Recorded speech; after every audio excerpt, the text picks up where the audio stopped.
Oui, c'est bon toujours de travailler avant de manger. C'est bon de chercher de boulot, soit agriculture, soit aller à l'école se préparer des formations afin de pouvoir avoir des travaux professionnels, des boulots professionnels. Il y a des commerces, il y a des projets personnels où chacun se débrouille pour pouvoir manger de ses transpirations, de ses souhaits, de ses efforts. Saint Paul nous dit que qui ne travaille pas ne mange pas non plus. Il a écouté, il est au courant de qu'il y en a qui ne travaillent pas, se promènent partout, ils mangent. Ils mangent dans les plats des autres. Donc il les exhorte de pouvoir faire quoi? Travailler et manger. Que chacun mange de ses efforts, de sa souffrance. 2 Corinthiens, chapitre 3, du verset 10 au 12. C'est ça qui sera la clé de notre discussion, de notre débat, de notre séminaire de ce jour. Parce que c'est nécessaire de penser sur cela. Donc le terme de ce jour se trouve dans la puissance du travail. La puissance du travail. Est-ce que le travail a puissance? Oui. Si on ne travaille pas, est-ce qu'on peut manger? Si on ne cultive pas la terre, est-ce qu'on peut manger? Si on ne fait rien, qu'est-ce qu'on va manger? Où est-ce qu'on va manger? Qui n'a pas de travail n'a qu'à chercher. Qui a cherché est fatigué n'a qu'à continuer par chercher parce que c'est nécessaire de travailler. Si on ne travaille pas, on ne peut pas prendre soin de famille, des enfants, de sa femme, de son mari, de toute la famille. On ne peut pas aider le monde à évoluer, on ne peut pas aider nos frères et sœurs qui sont en train de souffrir. C'est pour cela que chacun de nous doit essayer de manger, de faire quelque chose. C'est ça l'exhortation de Saint Paul aux chrétiens et au monde entier. Étant être humain, nous sommes les animaux rationnels où nous pensons. Nous sommes différents d'animaux, des animaux. Donc nous sommes appelés à entrer dans ce débat ensemble. Bonjour, shalom. Voilà, nous sommes là pour pouvoir continuer avec nos réflexions sur cette relation qui existe entre Dieu le Père et nous. Et voilà, aujourd'hui, nous voulons parler de l'importance du travail, disons la puissance du travail. Est-ce que le travail a puissance? Vous voyez, il y a 3 jours, c'est le 1er mai où nous avons fêté au niveau mondial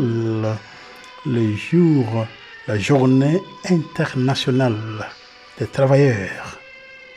Donc, ce qui montre que chaque être humain sur la planète Terre travaille en quelque chose. Pas nécessairement travailler pour gagner, manger de ce que nous mangeons, de ce que nous faisons comme travail, mais chacun de nous travaille, même si vous êtes en train de laver votre propre WC, vous dites c'est un travail, n'est-ce pas?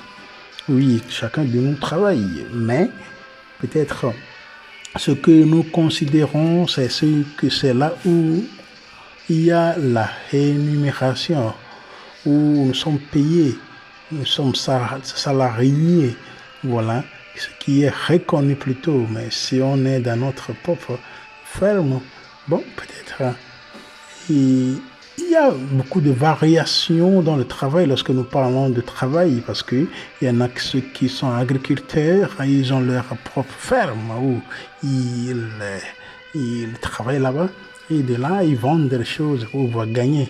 Et bon, donc lorsque nous parlons de travail, ça dépend, il y a beaucoup de variations de travail. Il y a ceux qui ont leur propre travail, ils sont leurs propres boss, bien patronne. Donc, ils ne travaillent pour personne. Vous voyez, alors qu'il y en a, la majorité qui travaillent pour quelqu'un pour pouvoir gagner le pain de chaque jour, le pain quotidien. Voilà. Et parlant ainsi, ça ne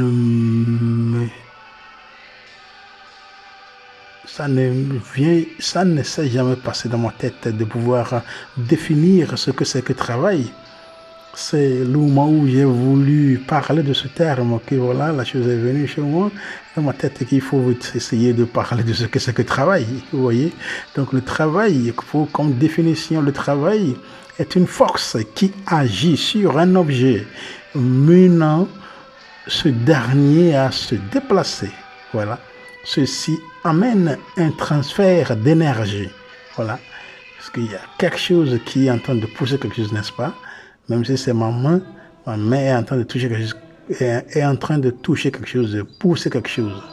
Donc il y a deux conditions primordiales pour que ce transfert se produise. Une force doit être appliquée sur l'objet qui recevra l'énergie. Au moins une composante de la force doit se produire dans le sens du mouvement. Donc, c'est ça, et à peu près, si nous parlons du travail. Et puis voilà, il faut que nous travaillions avec l'amour. Quand nous travaillons, il faut mettre l'amour dedans. Vous voyez, il y en a qui travaillent sans avoir mis l'amour, ou bien sans mettre l'amour dedans. On travaille seulement pour eux, c'est-à-dire qu'on travaille pour quelqu'un, donc on dit qu'on travaille pour eux. Donc on ne s'y met pas dedans. Ça aussi, c'est dangereux. On ne veut pas vivre dans la vie comme ça. Il faut toujours ce qu'on fait, et il faut toujours mettre l'amour dedans. Dans nos travail, je suis père de famille, je suis mère de famille. Ce que je suis en train de faire pour mes enfants, il faut qu'il y ait l'amour sincère. Ce que je fais pour mon mari ou ma femme, mon frère, ma soeur, il faut que je sois vraiment toujours ouvert d'aider quelqu'un dans mon travail pour que la personne soit contente et appréciative à mon égard. C'est comme ça qu'on doit faire toujours. Que dit la Bible sur le travail? Bon, la Bible aussi parle pas parler du travail d'une manière générale. Nous savons ce que nous faisons.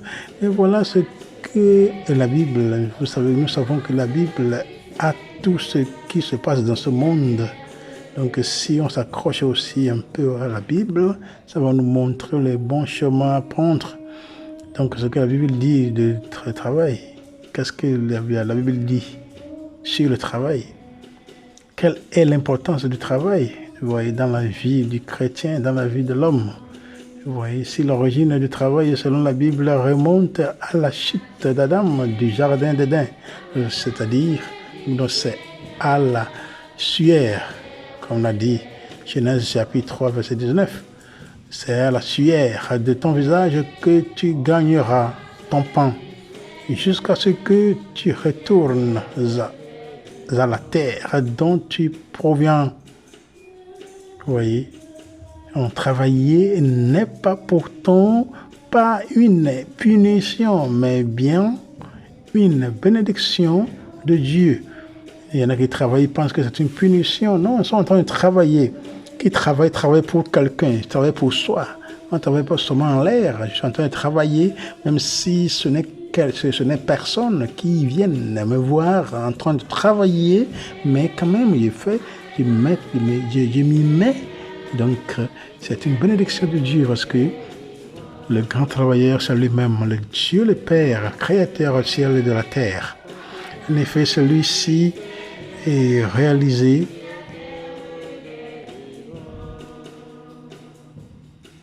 pour la gloire de Dieu. Nous élève et nous sanctifie. Vous voyez, donc lorsque nous sommes en train de travailler, c'est une bénédiction qui vient de Dieu. Vous voyez. Et lui-même nous élève et nous sanctifie.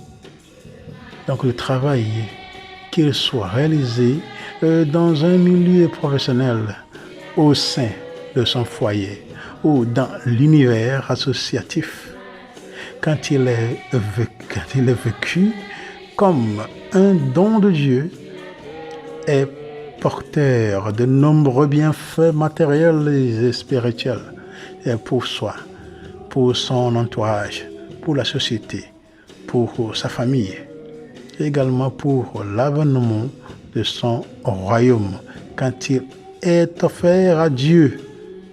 Vous voyez, donc, lorsque nous sommes travaillés, et nous ne travaillons pas seulement en l'air, mais tout ce que nous faisons, c'est pour la gloire de Dieu, parce que c'est lui-même le premier travailleur. C'est lui qui nous a créés. Il nous a bénis, il a béni la main de chacun de nous, que lorsque nous grandissons, tout ce que nous touchons en main, comme travail, que nous gagnons nos pains quotidiens de là. Oui, donc ce que nous faisons, ce n'est pas au hasard. Nous sommes appelés à pouvoir nous donner. Donc le travail, vraiment, est une dignité de l'homme. Allons travailler, comme on dit en Swahili, twende kazi. Ou bien twendeni kazi. Voilà. Twendeni kazi, ça veut dire allons travailler, allons au travail. Au boulot, allons travailler. Donc, le travail est une dignité de l'homme. Et quand nous étions chez vous, nous vous donnions cet ordre. Si quelqu'un ne veut pas travailler, qu'il ne mange pas non plus. Ça, c'est Saint Paul qui est en train d'écrire dans sa deuxième lettre aux Thessaloniciens, chapitre 3, verset 10. Vous voyez? Donc, qui ne travaille pas, qui ne mange pas non plus, dit Saint Paul à la communauté chrétienne de Thessalonique. Vous voyez? C'est sérieux là, ce n'est pas de la blague. Et puis, quand nous étions près de vous, nous vous donnions cette règle.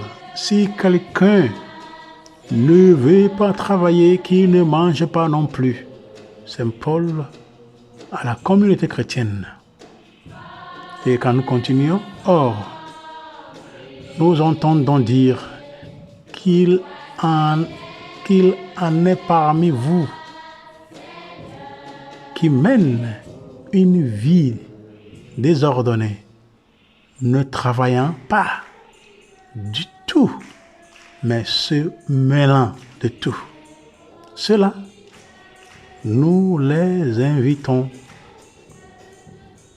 et engageons dans le Seigneur Jésus-Christ à travailler dans le calme et à manger le pain qu'ils auront eux-mêmes gagné.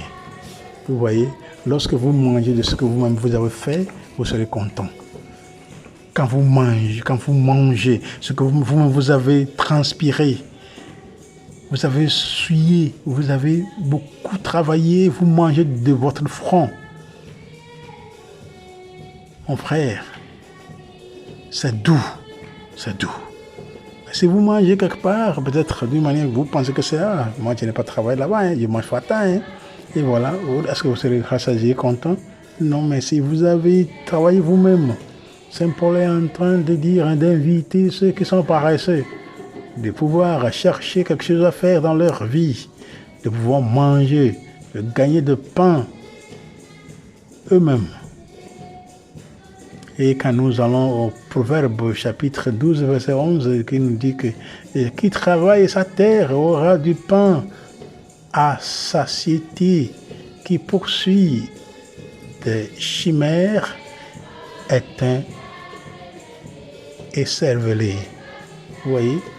Donc c'est toujours sur le chemin de travailler, sinon si on ne travaille pas et puis on mange, il n'y a pas la joie. Et quand nous allons dans le psaume 127, 108, verset 2, il nous dit que tu te nourriras du travail de ta main. Heureux es-tu, à toi le bonheur. Voilà. Et Proverbe chapitre 21, verset 25, nous dit ceci, le désir du paresseux le tue, car sa main refuse de passer à l'acte. Vous voyez, le Proverbe chapitre 25, verset 25, 21, 25, Proverbe 21, 25, nous dit quoi? Le désir du paresseux le tue, car sa main refuse de passer à l'acte. Il faut nécessairement travailler avec nos mains. C'est pour cela que même, c'est pour cela qu'on a l'école technique. L'école technique, qu'est-ce qu'on fait là-bas? L'école technique, c'est là on éduque la tête, le cœur et la main.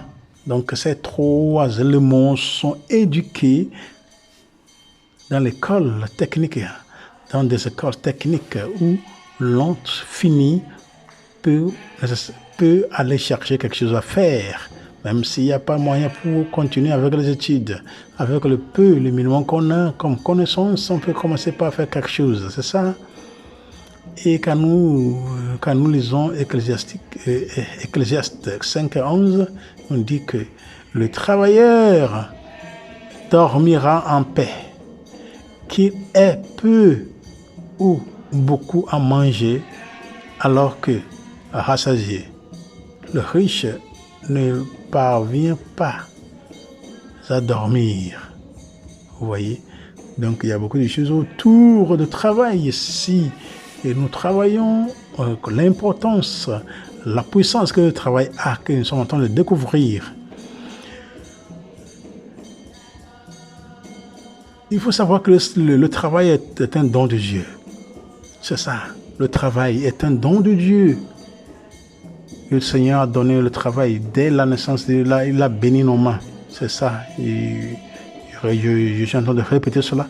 Le Seigneur a béni nos mains dès notre naissance, dès nos naissances, pour que nous puissions gagner de pain dans tout ce que nous touchons. Si Dieu donne à quelqu'un bien et riche avec le pouvoir d'en profiter, d'en prendre sa part et de jouir ainsi de son travail, c'est là même un don de Dieu. Voyez, Ecclésiaste 5:19. Voyez, donc le Seigneur lui-même, il sait pourquoi il nous a créés. En tout labeur, on trouve du profit. Mais le bavardage ne mène qu'à l'indigence. Proverbe 14:23. Ça, c'est beau, hein? En tout labeur, on trouve du profit. Mais le bavardage ne mène qu'à l'indigence. Proverbe 14:23. Qu'est-ce que cela veut dire? Vous voyez, il y en a ceux qui sont là seulement bavarder, parler des autres, sont vraiment des hypocrites. Ils ne font que se rassembler parlant des autres. On forme des groupes dans le quartier, même au boulot, où on parle des gens. Au lieu de prier au Seigneur de nous donner l'intelligence, l'inspiration nouvelle pour pouvoir mettre l'amour, savoir comment mettre l'amour dans notre travail pour bien servir, pour que nous soyons bien appréciés dans nos boulots. On ne fait pas ça. On a la bouche pour bavarder sur le mot. C'est ça que cela veut dire un peu. Et si le Seigneur ne bâtit la maison, les bâtisseurs travaillent en vain. Si le Seigneur ne garde la ville, c'est en vain que veille les gardes. Vous voyez, donc c'est Psaume 127, verset 1. Vous voyez, donc nous sommes appelés toujours à faire que le Seigneur, à faire ce que le Seigneur soit devant. Si le Seigneur ne bâtit la maison, donc tout ce que nous faisons, il faut que le Seigneur soit au courant. Parce que le Seigneur lui-même, c'est un artisan. Vous voyez, Dieu lui-même, c'est lui qui a commencé. Donc chacun de nous est appelé à pouvoir mettre le Seigneur dans son service. Et moi, je dis toujours que lorsque vous êtes en train de préparer vos projets de vie, lorsque vous voulez réaliser un projet qui va vous être une source de revenus pour la famille, pour les enfants, ainsi de suite, ici maintenant et après, il faut nécessairement montrer ce projet au Seigneur. Même si vous ne voulez pas montrer cela aux autres, familiers, amis, connaissances, vous pouvez montrer ça au Seigneur. Seigneur, voilà ce que je voudrais faire. Le Seigneur va vous inspirer sur comment faire, sur comment approcher, sur comment mobiliser les efforts pour pouvoir Et réaliser ce projet, c'est toujours nécessaire. Parce que si le Seigneur nous bâtit la maison, eh bien, c'est travail en vain. C'est ça, c'est une vérité. Et si le Seigneur garde la ville, c'est en vain que veille le garde. Il faut toujours que le Seigneur soit dedans, que la présence de Dieu soit au début, parce que c'est lui l'inspirateur. Et comme ça, faisant ainsi, le Seigneur lui-même va être toujours avec nous pour nous donner ce qu'il faut pour pouvoir gagner dans cette vie. Donc il faut savoir que c'est nécessaire de travailler en tout temps. Travailler en tout temps, que ce soit du travail ou travail des autres, comme dit ceci maintenant. Et Colossiens chapitre 3, verset 23 au 24 dit que quel que soit votre travail, faites-le de bon cœur comme pour le Seigneur et non pour plaire à des hommes. Donc ce que nous sommes en train de faire, ce n'est pas pour plaire aux hommes que nous sommes en train de faire cela, mais c'est pour le Seigneur. Et toujours, j'ai l'habitude de répéter que nous sommes en train d'adorer le Seigneur. Nous ne le voyons pas, mais nous voyons nos frères et sœurs, alors qu'il dit que nous sommes créés à son image. Donc tout ce que j'ai fait à mes frères, à mes frères et sœurs, c'est au Seigneur que je suis en train de faire cela. Voyez, vous savez bien, qu'en retour, vous recevrez du Seigneur votre héritage. C'est le Christ, le Seigneur que vous servez. Voilà, nous servons le Seigneur. Ce que nous faisons, nous adorons le Seigneur dans nos frères et sœurs. Ce que nous faisons du bon cœur. Donc, quand nous faisons du mal, ça veut dire que le Seigneur ne sera jamais content de nous. Il faut que nous fassions du bien afin de pouvoir être dans la volonté de Dieu le Père. Oui, c'est très nécessaire de remettre ton action au Seigneur et tes projets réussiront. Nous avons déjà parlé de ça. Donc c'est Proverbe 16, 3. Donc il faut toujours montrer votre projet au Seigneur avant de le réaliser. Travailler non pas pour la nourriture qui se perd, mais pour la nourriture qui demeure jusqu'à dans la vie éternelle. Ouais, celle que vous donnera le Fils de l'homme qui, lui, que Dieu le Père a marqué de son sceau. Voilà. Nous travaillons, ce n'est pas seulement pour nous nourriture, mais pour notre âme, pour demain. Nous sommes en train de préparer notre avenir. Après notre séjour dans ce monde, donc ne le faites pas seulement sous leurs yeux, par souci de plaire à tes hommes, mais comme des esclaves de Christ qui accomplissent la volonté de Dieu de tout leur cœur et qui font le travail d'esclaves volontiers comme pour le Seigneur et non pas pour les hommes. Car vous savez bien que chacun qui soit esclave ou libre sera rétribué par le Seigneur selon le bien qu'il aura fait. Là, c'est Éphésiens 6, 6 à 10. C'est Éphésiens 6, 6 à 8. Donc, nous sommes appelés à pouvoir bien être conscients de ce que nous faisons comme travail. Il faut rester seulement le bras croisé. Donc, cette journée qui s'est passée déjà,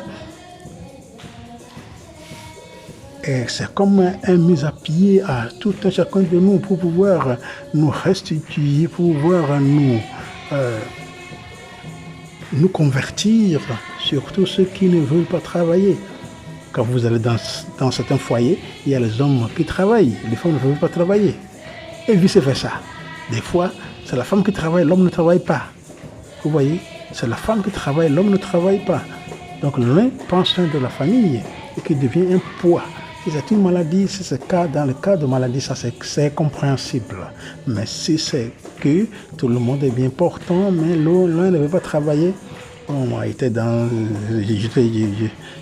dans certains pays où j'ai vu que, voilà, et le couple, une fois que mariage est célébré, fait, et l'homme et la femme sont restés ensemble dans leur maison matrimoniale, qu'est-ce qui se passe?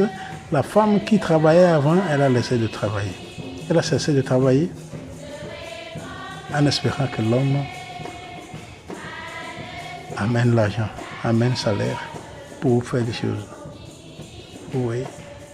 Vous voyez, donc c'est comme ça. Des fois, l'homme ne veut pas travailler. Même si, des fois, c'est la femme qui ne veut pas travailler.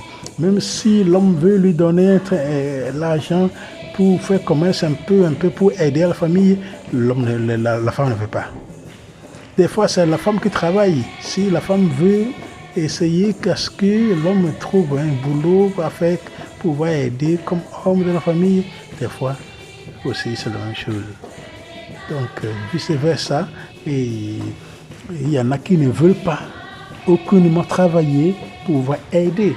Alors que nous savons que lorsqu'il y a une seule personne qui travaille dans la famille, c'est deux couples, qu'il y a un couple, et voilà un seul qui travaille pour payer le loyer. S'ils ne sont pas construire maison, leur demeure, donc ça devient un poids lourd pour un côté, parce que une seule personne ne peut pas prendre soin d'une grande famille avec les enfants, mari, femme, ainsi de suite.